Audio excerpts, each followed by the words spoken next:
Biografía. Delon Louvois Fuller. Biografía 5x8. Este concepto, trata el derecho como una actividad y considera un sistema legal como el resultado de un esfuerzo continuo encaminado a un fin. 93. Ahora bien, hay que tener bien claro lo que es una empresa y cómo funciona para entender la aportación de Fuller con esa definición. Hablar de un sistema legal como una empresa implica que ésta se llevaría a cabo en varios grados de éxito. Esto significaría que la existencia de un sistema legal es un asunto de grados. Ambas normas, tanto de derecho como de sistemas legales, pueden existir a medias. Esta condición resulta cuando el esfuerzo intencional necesario para hacerlas existir completamente ha tenido, como si dijéramos, solo un éxito a medias. La verdad de que hay grados de éxito en este esfuerzo es oscurecida por los convencionalismos del lenguaje legal ordinario. 94. Lo que está intentando explicar, es que como cualquier empresa, el derecho puede fracasar en su tarea, igual que un panadero puede equivocarse y quemar el pan del día, porque al entender que existen grados de éxito o fracaso, es asumir que no todas las leyes, por muy leyes que sean, tienen por qué ser exitosas, ya que el éxito o por el contrario, el fracaso, de cualquier empresa, depende del elemento intencional del que lo lleva a cabo. Si el panadero no pone ningún esfuerzo humano en realizar correctamente el pan, claramente fracasará. Pues con el derecho pasa lo mismo, ya que tanto en la vida, como en el derecho no todo es de un color, hay muchas tonalidades que tienen que tenerse en cuenta. Es realmente asombroso ver hasta qué grado se manifiesta en el pensamiento moderno de la filosofía legal la suposición de que el derecho es como un pedazo de materia inerte, existe o no existe. Solo una suposición tal pudo llevar a algunos eruditos en derecho a suponer, por ejemplo, que las leyes promulgadas por los nazis en sus últimos años, consideradas como leyes sin tomar en cuenta sus fines maléficos, fueron tales leyes como las de Inglaterra o Suiza. 95, 92 y Biden, p. 110. 93 y Biden, p. 120. 94 y Biden, p. 137. 95 y Biden, p. 138.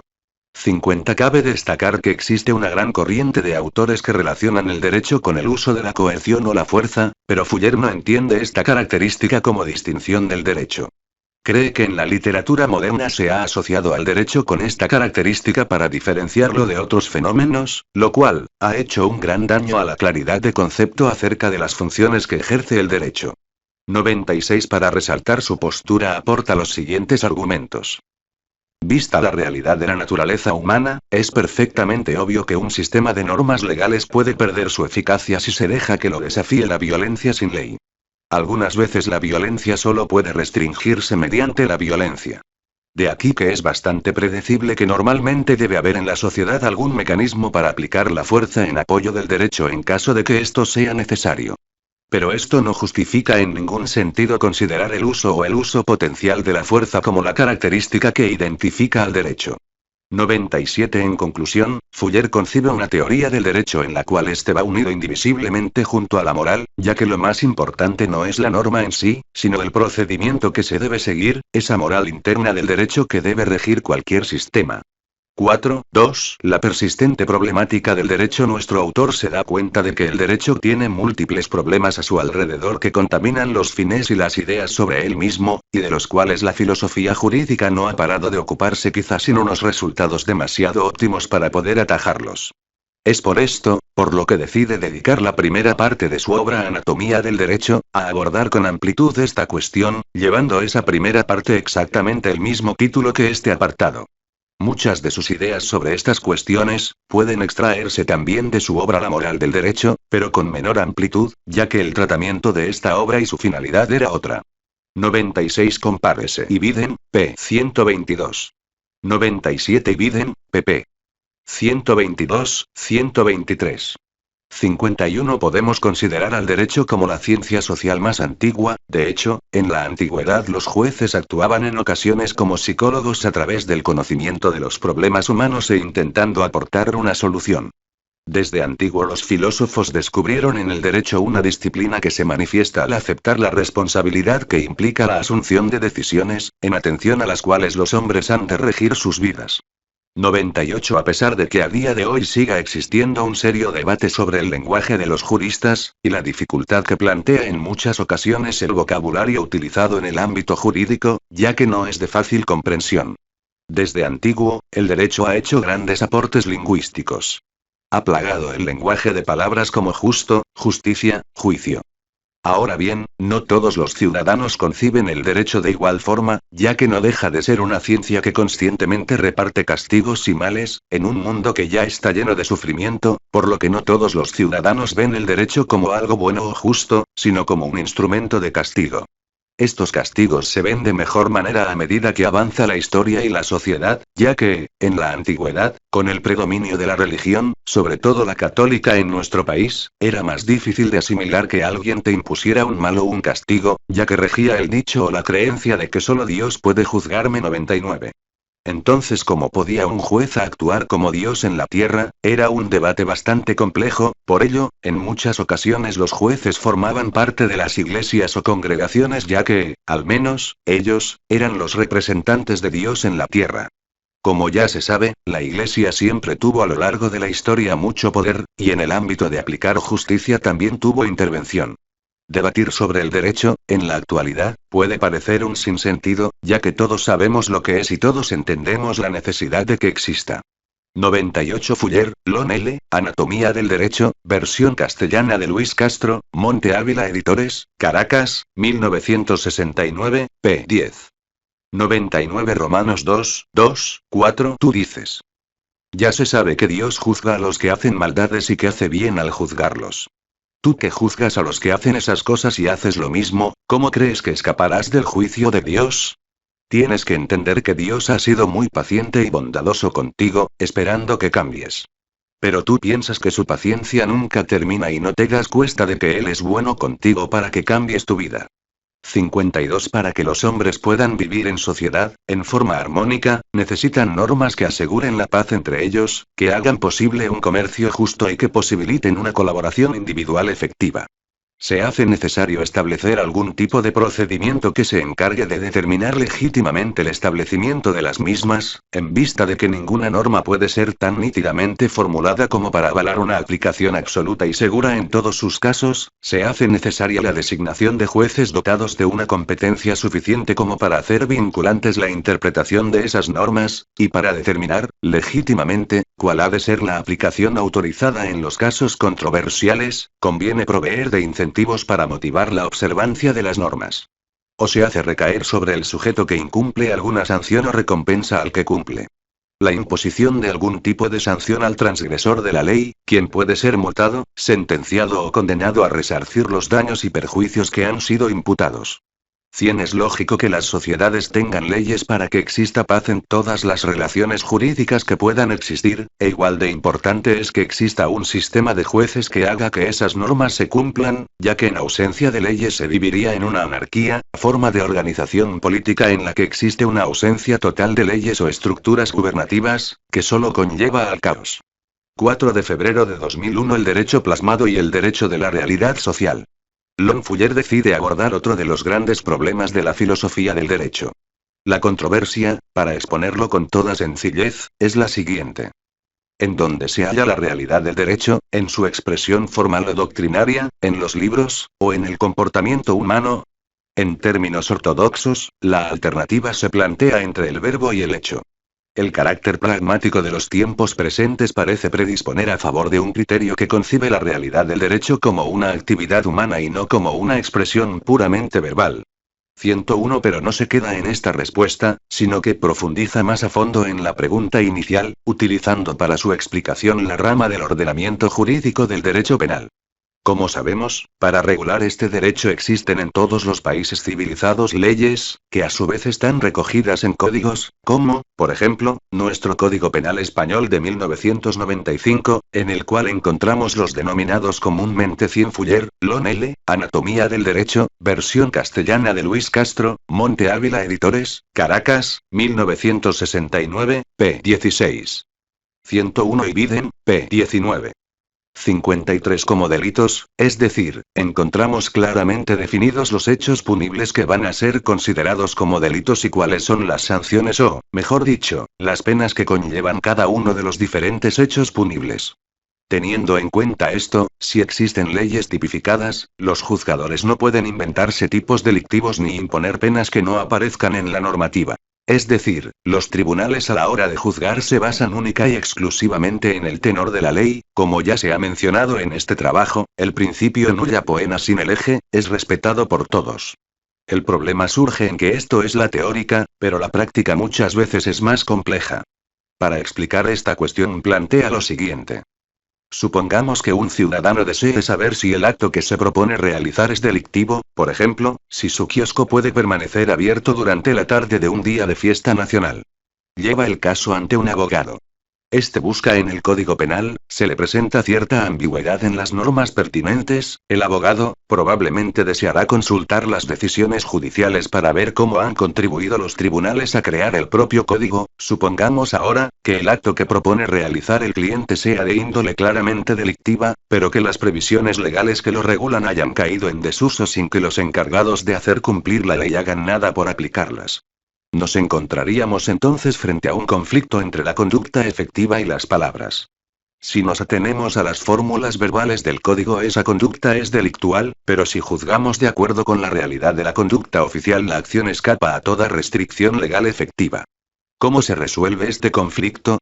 102. Como vemos, lo que nos está planteando es cómo resolver un conflicto en la práctica, ya que partiendo de la teoría hay que acudir al Código Penal, tal y como ha hecho el abogado para aconsejar a su cliente, pero ¿cómo se resuelve un conflicto si escapa de las manos de la ley? Realmente este caso que nos plantea nos parece que se aleja un poco de la seguridad jurídica que debe existir, por lo que nos puede crear un poco de tensión, ya que cómo se le rinde justicia a un ciudadano que sea víctima de un juez desconsiderado que desee aplicar por primera vez una ley que ha sido letra muerta durante años. ¿Qué se puede hacer para evitar la parcialidad en la aplicación de la ley? 103. Estas preguntas tienen una difícil solución. 102 y Biden, p. 20. 103 y Biden, p. 21. 54. Para lo que sí tiene Fuller una respuesta es a la pregunta inicial para resolver el conflicto planteado, aunque cree que no todos los filósofos del derecho entenderían y compartirían dicha respuesta, pero cualquier abogado que se precie ante esta situación práctica respondería lo mismo, afirmar que indudablemente la conducta sigue siendo delictiva, pero que las normas encargadas de regularla no tienen eficacia. En este duelo entre formalización verbal y conducta real, parece prevalecer, en el caso concreto, la primera, siempre y cuando sea válidamente promulgada por el Poder Legislativo. 104. Ahora bien, lo importante era resolver cuáles eran los factores determinantes de que existiera el derecho, si de las conductas, del derecho que surge en la realidad social, o si por el contrario, dependía de la palabra, del derecho creado y plasmado en las normas. Lo cierto es que realmente la existencia del derecho depende de ambas, no puede desecharse una en favor de otra, ambas se necesitan. Conviene resaltar una metáfora que nos presenta nuestro autor. Cuando el árbol del derecho está muerto desde sus raíces, el sistema jurídico deja de existir. Cuando solo perece una de sus ramas, no solamente no se declara la muerte de todo el árbol, lo cual es comprensible, sino que se asume que la rama misma se encuentra todavía viva, lo que resulta enigmático. En un extremo del análisis, puede denominarse extremo del árbol, la existencia del derecho está determinada por la posibilidad de realización efectiva de la conducta. Si se excluye lo anterior, entonces la formalización verbal pierde toda la vigencia práctica. Al otro extremo, extremo de las ramas, la existencia del derecho viene determinada por la promulgación de la forma verbal y no por la concretización de las acciones que esas palabras suscitan. 105. En conclusión, cuando consideramos la existencia del sistema jurídico en su totalidad, encontramos la prueba determinante del lado de los hechos, es decir, en el poder que tiene el derecho de inducir algún tipo de influencia efectiva actual en asuntos humanos. Cuando nuestro interés se centre en una norma jurídica particular, que forme parte de un sistema jurídico vigente, la prueba determinante se encuentra en la promulgación formal de la expresión verbal, se encuentra al lado de las palabras. 106, 104 y Biden, p. 21. 105 y Biden, p. 22. 106 y Biden, p. 24. 55. Aceptar esta forma de resolver el problema, nos deriva en otros, ya que surge la necesidad de establecer una especie de término medio que a priori es muy difícil de establecer. La forma más correcta en la actualidad de poder agrupar el derecho verbal y el derecho dictado podría ser basar el derecho en las decisiones judiciales, ya que parece poco probable que ningún juzgador falle en su intento de aplicar las leyes, aunque puede ocurrir, pero no queda otra que aceptar esa posibilidad de fallo de los tribunales en alguna ocasión. Aunque no deberíamos tomar como correcto una definición de derecho como la conducta de los tribunales y demás autoridades públicas. 107 Ya que lo mencionado no puede tomarse de igual manera para un juez o tribunal, como para un fiscal o un policía, dichas personalidades deberían tener un tratamiento diferente. 4 de febrero de 2002 La búsqueda de la armonización entre la actividad judicial y la actividad legislativa. Llegados a este punto cabe abandonar la búsqueda de establecer una conciliación entre el derecho que realiza la acción humana y el derecho escrito, que como se ha tratado en el anterior apartado, tiene una difícil solución, aunque Fuller aporta grandes argumentos a intentar resolver el problema. Ahora tenemos que centrar nuestros esfuerzos en descubrir las medidas con las que cuenta la sociedad o podría llegar a contar, para evitar que exista una diferencia entre lo que propugnan los libros de derecho y las sucesivas normativas, y lo que realmente sucede en la práctica diaria. Nuestro autor cree que si centramos el estudio en esta cuestión, estaremos mejor capacitados para argumentar lo que verdaderamente es el derecho. Comienza abordando su estudio a través de una pregunta, bastante interesante, aunque a priori, como de costumbre, de difícil respuesta. ¿Qué puede hacerse en aquellos casos en que los tribunales crean mal o hacen mala aplicación de las leyes promulgadas por el legislativo? 108 En realidad, esta pregunta encierra otro problema, la creación legislativa, ya que en muchas ocasiones se culpa a los tribunales de una mala aplicación de las diversas normativas, pasando el problema a ellos, en vez de analizar si el legislador ha podido contribuir a esta situación, lo que quiere decir que los tribunales a veces se encuentran ante situaciones en las cuales no es que realicen una mala aplicación de las leyes, sino que en muchas ocasiones las leyes con las que tienen que juzgar los casos concretos se hacen del todo inteligibles por una mala creación legislativa, y que el 107 Biden, p. 26. 108 Biden, p. 27. 56 Problema no se va a solventar si solo ponemos en el punto de mira a los tribunales. Tenemos que prestar atención al legislador, al abogado, y a todo aquel que forme parte directa o indirectamente, de la resolución de un caso, ya que, aunque es cierto que el juzgador tiene la última palabra, las normas y la forma en que han sido dictadas juegan un papel muy importante en la solución, al igual que la forma en la que los abogados califiquen el caso concreto.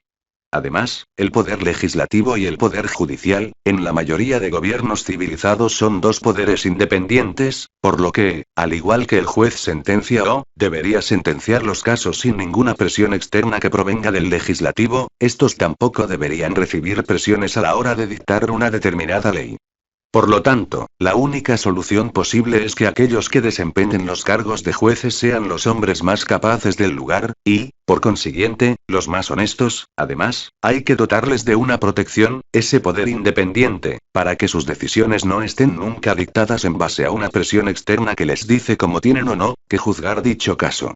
Pero, ¿cómo podemos garantizar esto del resto de personas vinculadas a la justicia, como la policía, fiscales y procuradores? Si alguno de estos es corrupto o no actúa con la diligencia debida, a pesar del buen hacer del juzgador, el derecho resultará efectivamente modificado y distorsionado en el proceso de su aplicación. 109 Una posible solución sería que estos cargos estuviesen supervisados por los tribunales, pero esto puede llevar a problemas mayores, ya que pueden confundirse peligrosamente las funciones, ya que hay que garantizar que el fiscal y el juez no sean la misma persona y que estén separados para que el fiscal pueda actuar, también, con libertad. De lo contrario, si el fiscal actúa bajo presiones, aunque sea de un superior, de un tribunal que hace dicha labor de supervisión, la justicia tampoco estaría garantizada. Además, los fiscales, debe suponerse que ya son personas honradas y justas, porque su cargo implica un sano juicio. 109 Biden, p. 38. 57. En las Cortes Inquisidoras los papeles de procurador, defensor y juez, se encuentran combinados en una persona o grupos de personas. No es de ninguna manera accidental que una corte como la anterior celebrara sus sesiones en secreto. Los métodos empleados por esa clase de tribunales para la extracción de confesiones no resistirían una investigación pública. Los métodos en cuestión, empleados por los tribunales inquisitoriales y aun cuando estuvieran abiertos al público, difícilmente podrían ser objeto de comprensión para la simple observación de un extraño. El proceso decisorio solo adquiere coherencia e inteligibilidad para una audiencia no entendida cuando las funciones de procurador, de juez y de defensor se encuentran separadas y, al mismo tiempo, es solamente mediante esa separación que la audiencia puede ser convencida de que todos los aspectos de la controversia han sido cubiertos. Una separación de las funciones implícitas en una decisión judicial es una medida esencial para que un orden jurídico pueda considerarse como equilibrado y justo. Se ha observado que los tribunales inquisitoriales, al recurrir a la tortura y a las técnicas de lavado cerebral, obedecen a la necesidad primaria de obtener confesiones formales, que puedan convencer al mundo de la justicia de sus decisiones.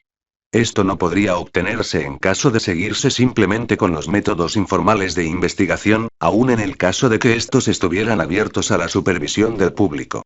110. Como sabemos, todo este tipo de consideraciones no afectan hoy en día a las naciones civilizadas, ya que, en cualquier democracia constitucional, existe una separación de poderes, no solo en el ámbito legislativo, ejecutivo y judicial, sino que dentro del propio proceso judicial, cada parte actora está representada por una figura diferente que goza de independencia, ya sea, el fiscal, el juez, la policía, el abogado, y por supuesto, en la actualidad, cualquier decisión judicial es pública.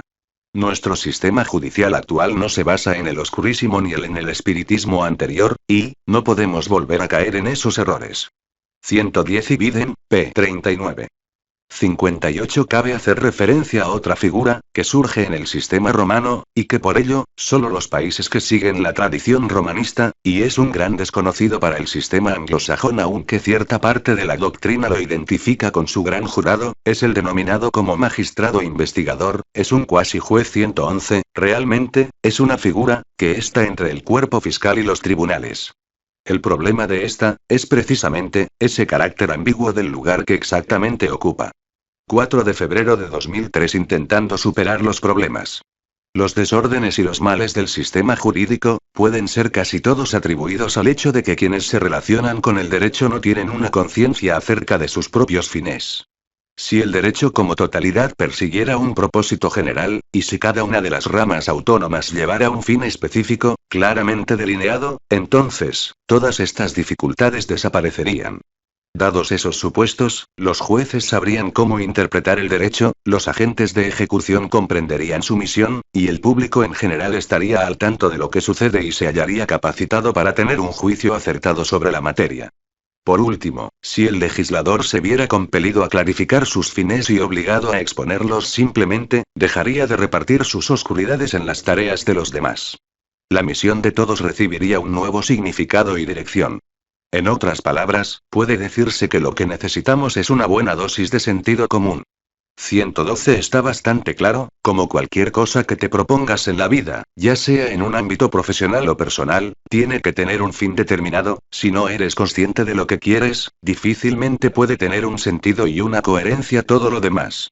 113 Cuando uno decide, por ejemplo, estudiar una carrera universitaria concreta, lo estaría haciendo como medio para conseguir un fin, el cual puede ser, por ejemplo, ser médico, y para conseguir ese fin, se necesita el título universitario de graduado en medicina. 111 Los juristas romanos suelen usar la palabra quasi en sus escritos. Algunos romanistas han interpretado que ella introduce una ficción o una analogía. Pero Gallo introdujo expresiones como cuasi contrato, cuasi usufructo o cuasi delito para designar figuras que no tenían un nombre propio en el lenguaje de los juristas. Guzmán Brito, Alejandro. El significado de cuasi en el vocabulario de los juristas romanos. Revista de Estudios Históricos y Jurídicos Chile, 2016, pp. 79-95. 112 Fuller, Lon L., Anatomía del Derecho, versión castellana de Luis Castro, Monte Ávila Editores, Caracas, 1969, p. 50. 113 Peña reconoce que el derecho es un método para la ordenación social que está necesariamente conectado con la moral porque contienen principios morales entre sus elementos constituyentes. Véase Peña Freire, Antonio Manuel. Legalidad y orden jurídico. El debate sobre la legalidad del exterminio nazi. Atelier, Barcelona, 2018, p. 172. Es decir, se reconoce la importancia de los fines que persigue el derecho, y por supuesto de la fiel conexión que existe entre los 8 principios de legalidad que propone Lon L. Fuller y el derecho. Por lo que considera que el derecho está necesariamente conectado a los principios morales. 59 Difícilmente puedes llegar a conseguir el fin de ser un médico, si dudas sobre si quieres ser médico, enfermero, practicante, auxiliar de clínica o dentista, ya que, para conseguir cada fin hay que tomar un camino diferente. Pues algo parecido sucede con el derecho, si no tiene claro qué pretende conseguir, difícilmente el camino que siga será correcto, ya que, si cambia de fines, según avanza en su trayecto, debería cambiar de camino, y esto claramente solo lleva al desastre. El primer deber del derecho, independientemente de cuáles sean el segundo y el tercero, es saber lo que quiere 114. Ahora bien, tenemos que dar por válido el argumento de que el derecho sirve a una multiplicidad de fines, pero es importante, que mantenga claros cuáles son dichos fines, independientemente de que sea un fin único, o varios fines, es necesario que no se pierda el sentido de lo que se quiere lograr. En definitiva, tenemos varios problemas, que van a ser permanentes, aunque después de nuestro análisis podemos establecer una respuesta para ellos. El primer problema es la dificultad latente de coordinar las diferentes instituciones tanto públicas como privadas. Los abogados no son cargos públicos, que conformar el sistema jurídico. La respuesta es clara, es necesario establecer que todo el derecho sea informado en una estricta cadena de mandamientos, de tal manera que cada nivel del sistema responda ante el nivel inmediatamente superior. 115. El segundo de los problemas, es paliar las ambigüedades, las imperfecciones y las imprecisiones que salen a la luz por la necesidad de que tanto las normas, como las instituciones jurídicas se encuentren al servicio de múltiples fines. La única respuesta que puede caber aquí es que las imprecisiones se eliminan al darle a las normas jurídicas y a cada institución jurídica un único y claro propósito. 116. La marcha adecuada de un sistema jurídico depende de constantes actos de discernimiento en todas sus instancias. Aceptándose esta necesidad ineluctable se hace patente lo absurdo que es suponer que las fallas de un sistema jurídico pueden ser todas atribuidas al elemento humano. Este, puede lógicamente fallar, no solo debido a corrupción o desidia, sino a una falta de sentido de la función institucional y a un dejar de percibir la verdadera naturaleza de los problemas inherentes a la creación y administración del sistema jurídico. Pero si el elemento humano es una 114. Wiener, Norbert, The Human Use of Human Beings, Houghton Mifflin Co. Boston, 1950, pp. 116, 117. 115. Fuller, Lon L., Anatomía del Derecho, versión castellana de Luis Castro, Monte Ávila Editores, Caracas, 1969, p. 72. 116. Y Biden, p. 73. 60. Posible fuente de fracasos, es también un elemento indispensable en todo sistema jurídico justo y humano. 117. 4, 3. Las fuentes de derecho. Fuller dedica la segunda parte de su obra Anatomía del Derecho, específicamente a esta cuestión. De hecho, dicho capítulo lleva por título Fuentes de Derecho, al igual que este epígrafe, tal y como sucedió, igualmente, en el anterior apartado. Comienza abordando esta cuestión avisando al lector de que el concepto o expresión que vamos a leer sobre esto es más estricto y más amplio que el tratamiento que normalmente se observa en otras obras de filosofía jurídica. Esto es así porque en las obras ius filosóficas, se relaciona el problema de las fuentes del derecho con la siguiente pregunta: ¿de dónde obtiene el juez las normas con las cuales ha de decidir los casos concretos? Y en respuesta, se citan, la ley, los precedentes judiciales, la costumbre, la doctrina de los juristas más versados, las exigencias morales y la equidad.